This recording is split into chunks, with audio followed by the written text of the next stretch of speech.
네, 안녕하십니까. 저는 아세아 연합신학대학교에서 기독교 교육과 상담을 가르치고 있는 전병철 교수이고요.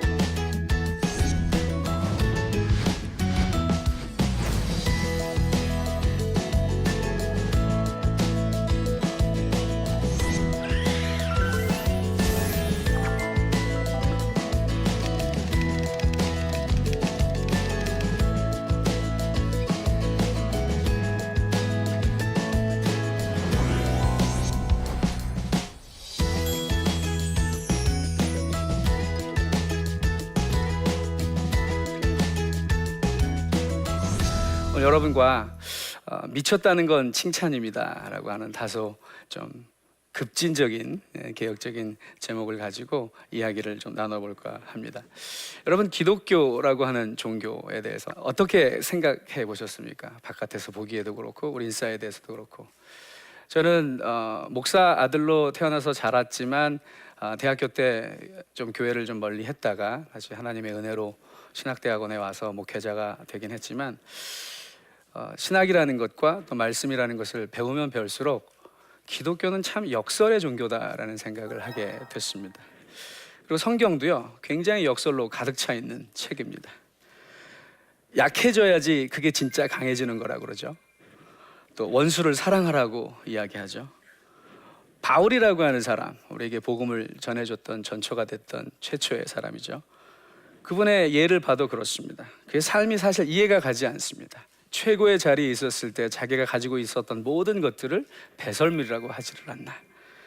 고린도후서 6장 8절부터 10절까지 보니까 우리 예수 믿는 사람들은 사실은 근심하는 사람 같지만 항상 기뻐하고, 가난한 사람 같지만 많은 사람을 부유하게 하고, 아무것도 가지지 않은 사람 같지만 모든 것을 가진 사람이라고 이야기합니다. 그 안에 역설이 많이 있습니다. 어떻게 아무것도 가지고 있지 않은데 사실은 그것이 다 가지고 있는 사람이라고 이야기합니다.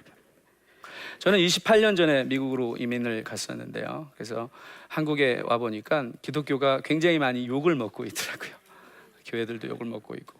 그래서 가만히 들여다보니까 기독교가 욕을 먹는 이유는 우리가 못났기 때문이 아니더라는 거예요. 우리가 또 약하기 때문이 아니라는 겁니다.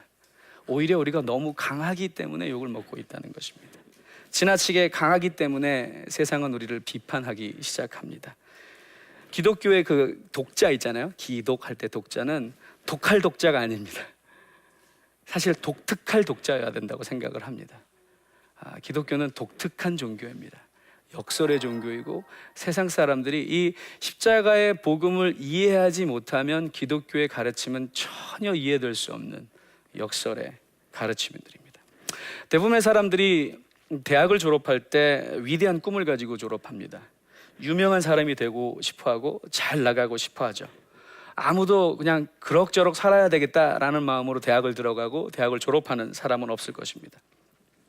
아무것도 아닌 존재가 돼야지 나는, 그런 사람 없죠. 다 잘 나가는 사람, 유명한 사람, 이렇게 되고 싶어 합니다. 그런데 그리스도 예수의 복음을 알고 나면 아무것도 아닌 존재가 되면 될수록 나를 통해서 그리스도 예수의 그 존재가, 또 피 묻은 복음이 더 잘 드러나게 된다고 이야기하는 것이 성경입니다. 복음을 알지 못하는 사람이나 복음을 아는 사람이나 목표가 똑같기 때문에 교회가 욕을 먹고 기독교가 비판을 받는 것은 아닌가라고 생각해 보게 됐습니다. 그런 면에서 기독교 교육은, 제가 가르치고 있는 학문은 교리 교육이라고 볼 수 있습니다. 한때는 교리가 너무 고리타분한 거라고 생각하기 쉬웠는데, 사실은 우리가 신앙생활을 하러가는 데 있어서 가장 중요한 뼈와 같은 역할을 해주는 것이, 등뼈와 같은 역할을 해주는 것이 교리 교육입니다. 그렇기 때문에 교리 교육은 사실 아주 자극적인 내용들을 가르치는 것이 아닙니다. 자극적인 것을 가지고 사람들을 혹하게 하는 것은 이단이라고 이야기합니다. 그렇기 때문에 진짜 신앙은 그 단순한 것을, 지루함을 견뎌내는 신앙입니다. 자꾸 사람들은 자극적인 것, 달콤한 것들을 좋아합니다. 그래서 사도 바울도 성경에 마지막 때가 되면 될수록 사람들이 자신들의 귀를 간지럽히는 메시지에 현혹된다고 경고합니다. 여기 오신 분들은 그 자극적인 메시지에 속지 않으셨으면 좋겠습니다. 신앙생활에서 가장 위험한 것이 유행을 타는 것입니다. 누가 이렇게 했다, 누가 저렇게 해서 성공했다 그러면 쫓아가는 겁니다. 한국 사회에 한때 제가 잠깐 대학원 공부할 때 한국을 자주 방문했었는데요. 잠깐 2000년대 초반인가 왔을 때 한국 사회를 완전히 떠들썩하게 했던 책이 있었습니다. 그 책 중에 하나가 아침형 인간이라는 책입니다. 들어보셨죠? 일본 저자가 쓴 책인데 책을 좋아한다는 일본에서는 그렇게 많이 팔린 책이 아니었습니다. 근데 한국에서는 150만 권인가 이상이 팔렸다고 합니다. 근데 그 책의 주제가 뭔지 아십니까? 아침마다 벌떡벌떡 일찍 일어나면 성공한다는 것입니다. 근면성실입니다. 한번 생각해 봤습니다. 그 책이 알려주는 성공의 내러티브가 맞다면 아침에 일찍 약수터에 있는 사람들은 다 성공한 사람이어야 됩니다. 근데 그 약수터에 있는 사람들은 뭐 합니까? 책 모자 쓰고요, 뒤로 걸어가면서 이렇게 손뼉 치고 다니더라고요. 사도 바울은 사실 누가 봐도 미쳤습니다. 무엇보다 복음에 미쳤던 사람입니다. 미쳤던 사람이기 때문에 자기의 근면성실 혹은 자기의 신앙적 열심이 아니라 은혜를 강조했던 사람이고요. 은혜라고 하는 것의 뜻이 뭔지 아십니까? 은혜는 내 노력과 아무런 상관없이 거저 주어지는 선물이란 뜻입니다. 우리는 은혜라는 표현을 하지만 세상 사람들은 재수가 좋았다 얘기합니다. 재수가 좋았다는 것과 은혜는 내 노력과 아무런 상관이 없다는 공통점을 가지고 있습니다. 미쳤기 때문에 자기가 가지고 있었던 그 훌륭한, 오늘날로 치면 서울대학교 혹은 하버드대학교 같은 좋은 학력을 배설물, 쉽게 말하면 똥이라고 여겼다고 합니다. 교회는요, 세상을 변화시키고 변혁시켜야 할 소명이 있는 공동체입니다. 그렇기 때문에 세상을 본받지 말고 세상을 변화시키라고 교회를 부르셨습니다. 그런데 교회가 보면 세상과 담을 쌓고 있습니다. 세상과 담을 쌓고 어떻게 복음을 전할 수 있겠습니까? 세상을 바꾸려면 미쳐야 됩니다. 복음에 미쳐서 그 뜨거운 열정을 가지고 세상 속으로 들어가서 세상을 뒤집어 엎어야 합니다. 그렇기 때문에 복음에 미쳤던 사람들이 세상으로부터 쟤네들 미쳤네 라는 말을 듣는 것은 당연한 일입니다. 두려워하지 말아야 할 일입니다. 복음에 미쳐있는 교회를 향한 세상의 비판은 너무나도 당연한 일이기 때문에 어떻게 보면 우리는 안 해도 되는 일들을 하는 사람들입니다. 그렇기 때문에 세상 사람들은 이해하지 못합니다. 근데 교회가 욕을 먹는 이유는 그렇게 안 해도 되는 일들 때문에 쟤네들 바보 같아, 미친 것 같아가 아니라 안 해야 되는 일들을 하기 때문에 욕을 먹고 있습니다. 안 해도 되는 일을 하는 것은 거룩해지는 것입니다. 구별되는 것입니다. 내가 급하지만 다른 사람을 위해서 자리를 양보하는 일, 굳이 안 해도 되는 일입니다. 그런데 합니다. 근데 많은 교인들이 복음을 안다고 이야기하지만 삶으로는 모르기 때문에 안 해야 되는 일들만 골라서 하는 이기적인. 그래서 누가 그러더라고요. 교회 다니는 사람들은 술 안 마시고 담배는 안 피우지만 더 악질 같은 사람들이라고. 그 얘기를 들을 때마다 가슴이 너무 아프지 않습니까? 저는 그런 면에서 모든 그리스도인은 세상을 흔드는 락커라고 생각합니다. 제 머리가 좀 길죠. 락커라서 그렇습니다. 락이라고 하는 음악의 장르는 힙합과 마찬가지로 저항 정신에 뿌리를 두고 있습니다. 그런데 반항과 저항은 다릅니다. 저항은요, 거슬러 올라가는 그냥 무조건적인 반항이 아니라 본래의 갈 길에서 벗어나지 않으려고 하는 몸부림입니다. 그래서 사도 바울이 로마서 12장 2절에 너희는 이 세대를 본받지 말고라고 했던 것이 저항 정신을 키우라고 했던 것입니다. 락커는 어떤 면에서 선동가입니다. 그런 면에서는 예수님도 락커셨습니다. 또 힙합 전사였습니다. 이렇게 힙합에서 하는 것처럼 모여서 이렇게. 근데 힙합에서는 디스라는 거 들어보셨어요? 사람을 서로 디스하잖아요. 근데 예수님께서는 절대 사람을 디스하시지 않았습니다. 잘못된 시대 정신을 디스하셨습니다. 너희는 눈에는 눈, 이에는 이라고 가르쳤고 배웠지만 나는 너희에게 다시 이야기하는데 원수를 사랑하라. 성경에 나오는 예수님의 모습은 어떻게 보면 세상 사람들이 생각하기에 미쳤다라고 말하기에 충분한 모습들입니다. 제가 같이 일했던 학교의 교수님 중에 레너드 스윗 교수님이라는 분이 계신데, 그분이 굉장히 많은 책들을 쓰셨는데 그분이 쓴 책 가운데 한 권은 한국말로도 번역이 되어 있습니다. 나를 미치게 하는 예수라는 책이 있습니다. 그 책에 보면 성경에 나와 있는 예수님이 미쳤다는 소리를 듣기에 충분하다고 하면서 리스트를 만들어냅니다. 99마리의 멀쩡한 양을 우리에 버려두고 한 마리의 잃어버린 양을 찾아 나서는 모습이 정상적이겠냐는 거예요. 방탕한 아들이 돌아왔다고 자기 것을 모두 돌려주는 아버지의 모습이 얼마나 정상적일 수 있겠냐는 거죠. 막판에 잠깐 일한 일꾼들에게도 아침부터 열심히 일한 일꾼들과 똑같은 임금을 나누어주는 주인의 모습이 어찌 제정신인 것처럼 보이겠느냐고. 원금을 지킨 사람은 꾸중하고 위험을 무릅쓰고 투자하는 사람을 칭찬합니다. 잔치가 끝날 때까지 기다렸다가 최상의 포도주를 공급하는 주인의 모습, 하루 고비를 넘기려고 1000명을 먹이려고 광주리를 꽉 채워서 남기는 선생의 모습, 이 모든 것들이 예수님의 모습 아닙니까? 한술 더 트는 것은 저와 여러분 같은 정말 죽어 마땅한 죄인들을 살리겠다고 하나밖에 없는 아들을 십자가에서 죽이는 아버지의 모습, 이건 제정신이 아닌 거죠. 그리고 십자가의 복음 때문에 사도 바울이라는 사람이 겉으로 난 이제 십자가 때문에 연약함을 자랑하겠습니다. 미친 거죠. 누가 연약함을 자랑합니까? 그래서 사람들은 그리스도가 십자가에 달렸다는 것에 대해서, 유대 사람들은 그 십자가의 비밀을 알지 못하기 때문에 그 유대인, 예수님도 유대인이셨는데 하나님의 아들이었던 예수 그리스도께서 십자가에서 죽으셨다는 사실에 대해서 거리껴합니다. 부끄러워합니다. 또한 그 예수 그리스도의 문화의 전통을 알지 못했던 이방인들은 그것을 어리석은 일이라고 부릅니다. 그런데 교회 다니는 저와 여러분조차도 십자가 때문에 모든 것들을 버리는 일들을 어리석은 일이라고 부르고 있습니다. 그런데요, 진짜 복음은 그 거리끼는 일이고 어리석은 일을 붙잡는 것입니다. 누가 봐도 미친 짓입니다. 누가복음 18장에 보면 젊은 부자 관원이 나옵니다. 그리고 제가 서두에 언급했던 바울이라는 사람이 있습니다. 두 사람 다 모태 신앙입니다. 그러나 바울의 반응은 달랐습니다. 이 부자 관원은요, 나중에 성경을 읽어보시면 아시겠지만 예수님께서 너는 다 좋은데 한 가지 부족한 게 있으니 그 네가 가지고 있는 모든 것들을 다 팔아서 가난한 이웃들에게 나눠주고 나를 따르라. 그리하면 영원한 생명을 얻게 될 것이며 하늘의 보화가 너를 기다리고 있을 것이다. 그랬더니 누가복음 18장 23절에 그가 가진 것이 많은 고로 심히 근심하며 돌아간지라 라고 이야기합니다. 우리가 그렇게 예수님의 초대 앞에 심히 근심하는 자녀들을 키우고 있는지도 모릅니다. 가진 것이 너무 많기 때문에. 그런데 반대로 바울은요, 복음의 능력, 그 미치게 하는 능력을 맛보고 나더니 자기가 가지고 있는 것을 다 배설물이라고 합니다. 가지고 있는 것을 다 퍼서 이웃에게 나눠주기 시작합니다. 저는 기독교 교육뿐만 아니라 일반 교육도 그렇겠지만 눈을 떠주게 하는 일이라고 생각합니다. 저는 많은 그리스도인들이, 교회 다니고 있는 이방인들이 어떻게 보면 이 복음의 눈을 좀 더 떴으면 좋겠다고 생각합니다.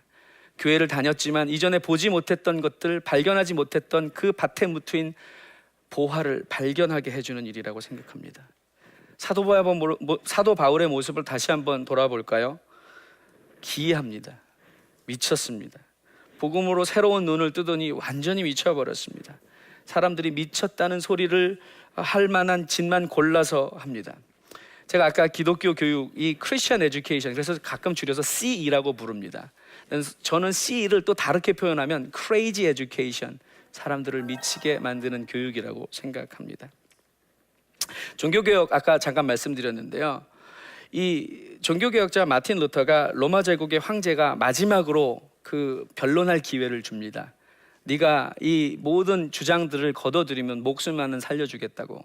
그랬더니 그 사람이 이렇게 멋있는 말을 합니다. 당신들이 성경을 통해 논리적으로 내가 잘못되었음을 입증하지 못한다면 나는 철회할 수도 없으며 철회하지도 않을 것입니다. 나의 양심은 하나님의 말씀에 사로잡혀 있습니다. 양심에 거슬리는 것은 옳지도 안전하지도 않습니다. 이것이 내 입장입니다. 내가 할 수 있는 다른 건 아무것도 없습니다. 하나님이 나를 도와주십니다. 정말 제대로 미친 사람 모습 아닙니까? 자기의 목숨을 거두어 가겠다고 하는데도 말씀에 비추어서 할 수 없다면 난 절대로 그렇게 할 수 없다고 이야기하는 사람입니다. 복음에 미친 사람의 기준은요, 하나님의 말씀뿐입니다. 다수의 의견에 흔들리지 않기 때문에 미쳤다는 소리를 듣습니다. 많은 사람들이 정상적인 척하고 연기하는 이유는 사람들의 비판이 두렵기 때문입니다. 그런데 하나님의 말씀에 사로잡힌 사람들은 세상 사람들의 비판에 귀를 주지 않습니다. 모두가 예라고 말할 때 혼자만 노라고 해야 하는 일이 있습니다. 그것이 바로 사도 바울이 얘기했던 것처럼 이 세대를 본받지 않는 일입니다. 이렇게 미친 삶을 사는 데는요, 계속해서 저항이 있을 수밖에 없습니다. 그래서 신앙생활이 녹록하지 않습니다. 예수 믿은 지 오래가 돼도 그것은 똑같습니다. 사실 어떻게 보면 오래 믿으면 오래 믿을수록, 교회 다닌 지 오래 될수록 오히려 더 유혹의 크기는 더 커지기 마련입니다. 많은 사람들이 레리 앨리슨이라는 사람이 그렇습니다. 진짜 세상을 뒤집어 엎는 개혁을 하고 싶은가?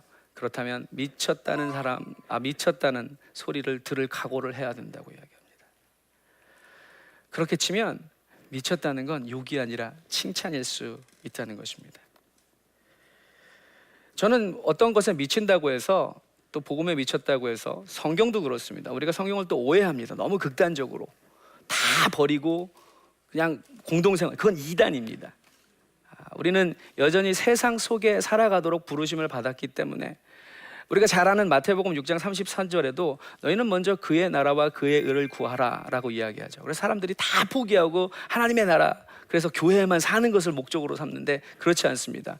너희는 먼저 그의 나라와 그의 의를 구하라고 얘기했지, 그의 나라와 그의 의만 구하라고 이야기하시지 않았습니다. 너희는 먼저 그의 나라와 그의 의를 구하면 이 모든 것들이 너희에게 더하시리라. 그럼에도 불구하고 사람들이 불만족하는 이유는 이 모든 것들은 우리의 필요지, 가장 필수적인 것들이지 우리가 원하는 사치스러운 것들을 채워주시겠다는 약속이 아니라는 것입니다. 우리는 많은 경우 신앙생활을 통해서 하나님과 거래를 틀려고 합니다. 내가 이렇게 포기하니까 하나님 나 더 큰 거 주셔야 됩니다. 그리고는 자기의 욕심이 채워지지 않으면 실망하고 하나님을 해고해버리고 다른 신을 찾아갑니다. 개혁의 메시지는 이처럼 굉장히 무서운 저항 세력들이 있을 수밖에 없습니다. 교회는 하나님을 향한 열심이 그 어떤 관심사보다 앞서야 된다고 저는 믿습니다.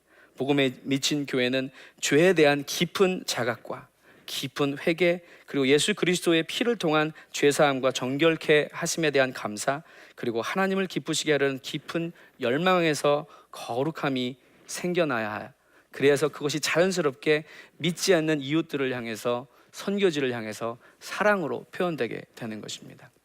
저는 미친 사람들은 이렇게 산다고 세 가지로 생각합니다. 미친 사람들의 특징. 첫 번째는 우선순위가 바뀝니다.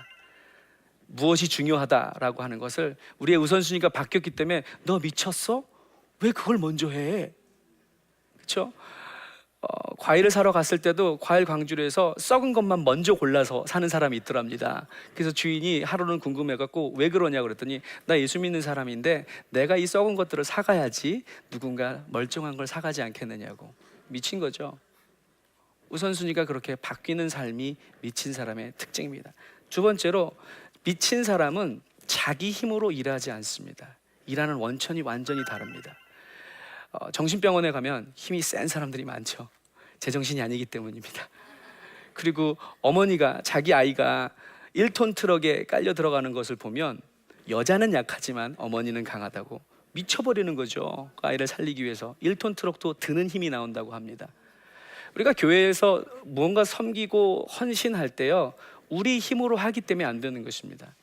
오히려 우리 힘으로 하기 때문에 주변을 더 힘들게 만들 수 있습니다. 그런데 우리 안에 계신 성령님의 능력으로 그 일들을 감당할 때, 아니 복음에 미쳤기 때문에 그 미친 힘으로 감당할 때만 그 일들이 즐겁게 느껴질 수 있는 것입니다. 그렇게 열심히 일하면서도 지쳤음에도 불구하고 늘 기쁠 수 있는 비결, 그래서 사람들이 너 미쳤어? 내가 보기엔 너 미친 것 같아 라는 소리를 들을 수 있는 사람, 그 사람이 미친 사람의 삶의 방식입니다. 마지막으로, 걱정하지 않는 집중된 삶을 삽니다. 아까 잠깐 언급드렸던 마태복음 6장 30절에 보면은 너희는 무엇을 먹을까 무엇을 입을까 염려하지 말아라. 이것들은 다 이방인들이나 하는 것이다. 미치지 않은 사람들은 그런 것 염려하겠지만 너희들은 나에게 미쳐 있기 때문에 염려하지 말아라고 이야기합니다. 제 강의를 마치면서 정말 미친 선생님의 미친 가르침을 하나 소개하고 싶습니다. 여러분, 거창고등학교라는 학교를 혹시 들어보신 적 있으세요? 거창고등학교는 교장 선생님이 졸업할 때마다 학생들에게 직업 선택 10계명이라는 걸 알려준답니다. 제가 다 소개할 수는 없겠지만 몇 가지만 소개하고 마치겠습니다. 월급이 적은 쪽을 선택하라.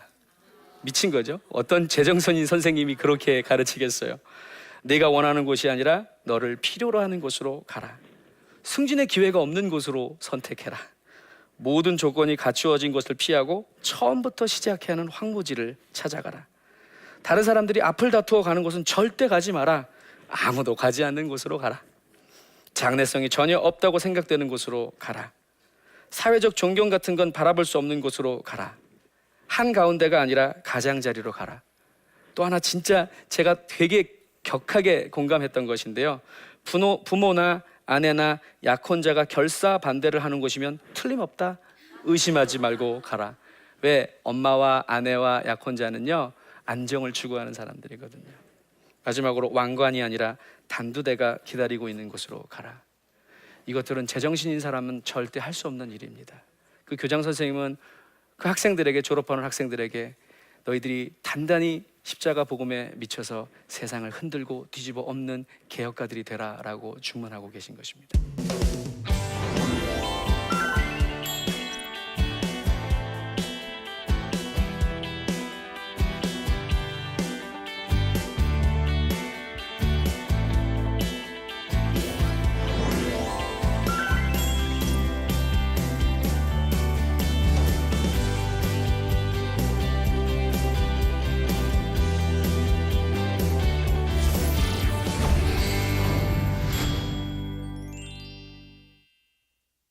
교수님 외모만 보고 오해하는 분들도 있을 것 같아요. 외모 때문에 안 좋은 얘기를 듣는다거나 불편한 시선을 느낄 때 부담스럽지 않으세요? 보시기 꼴보기 싫으세요? 처음에 왔을 때는 머리를 기르진 않았고요. 이렇게 어쩌다가 기르게 됐는데 누가 그러더라고요. 머리를 기니까 자유주의라고. 그래서 제가 퍼뜩 생각해, 그럼 대머리는 근본주의냐고, 파마머리는 복음주의냐고. 볶음머리니까. 외모를 가지고 사람을 뭐 자유주의다, 엉망이다 뭐 이렇게 판단하는 게 오히려 좀 우스운 것 같아서 그때부터 그냥 제가 머리를 기르면서 트레이드 마크처럼 삼고 있습니다. 또 락커들이 머리를 기르니까요. 그래서 이제 저희 학교에서는 학생들이 오히려 제가 머리를 자르겠다고 할까봐 두려워하는 친구들이 더 많습니다. 그래서 교수님, 우리 학교의 트레이드 마크시니까 계속 머리를 길러 달라고 이렇게 얘기해서 계속 기르고 있는데, 불편할 때도 있긴 있습니다. 뭐 또 어떤 강연에서는 강연 직전에 취소하기도 하고요. 제 사진을 못 보고 제 강의만 들었다가, 혹은 제 목소리만 멋있으니까 들었다가 외모 보고서는 그런 분들 계신데, 그런데 크게 개의치 않으려고 생각하고 있습니다. 언젠가 뭐 또 하나님 마음 주심을 머리를 자를 수도 있겠지요. 네. 오늘 제 강의 재미있게 들으셨어요? 네, 잘 들으셔서 너무 감사하고 제 최고의 관객들이셨던 것 같아요. 오늘 제 강의의 핵심은 그것입니다. 우리가 하나님께서 우리를 사랑하셨기 때문에, 요한복음 3장 16절에 보면 하나님이 세상을 이처럼 사랑하사, 영어 성경에 보면 For God so loved the world that He gave His only Son이라고 이야기합니다. 영어로 love라는 단어를 crazy로 바꿔도 말이 됩니다. 하나님께서 세상을 이처럼 미치도록 사랑하셔서 하나밖에 없는 독생자를 주셨으니, 하나님이 제정신이었으면 저와 여러분은 구원받지 못했습니다. 그래서 하나님께서 저에게 그렇게 말씀해 주시는 것 같아요. 내가 거룩하니 너희도 거룩하라. 내가 미쳤으니 너희도 미쳐라. 그래서 세상을 흔들고 변화시켜라. 강의 잘 들으셔서 너무 감사합니다.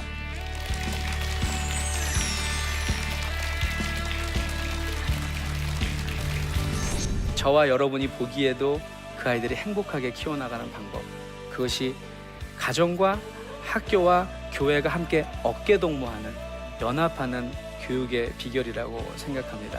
모쪼록 여러분이 속한 가정으로 돌아가셔서 그동안 아이들에게 이래라 저래라 라고 말씀하셨다면 이제부터는 그렇게 하시지 마시고 학교와 교회와 가정을 통합할 수 있는, 함께 신앙 이야기도 하고 학교 이야기도 하고 엄마한테 바라는 게 뭐니라고 좀 넌지시 물어보기도 하고, 이렇게 대화의 물꼬를 터가는 그런, 그래서 우리 엄마가 우리 아빠가 세상에서 최고야, 짱이야라고 칭찬 듣는 부모님들이 되시기를 바랍니다.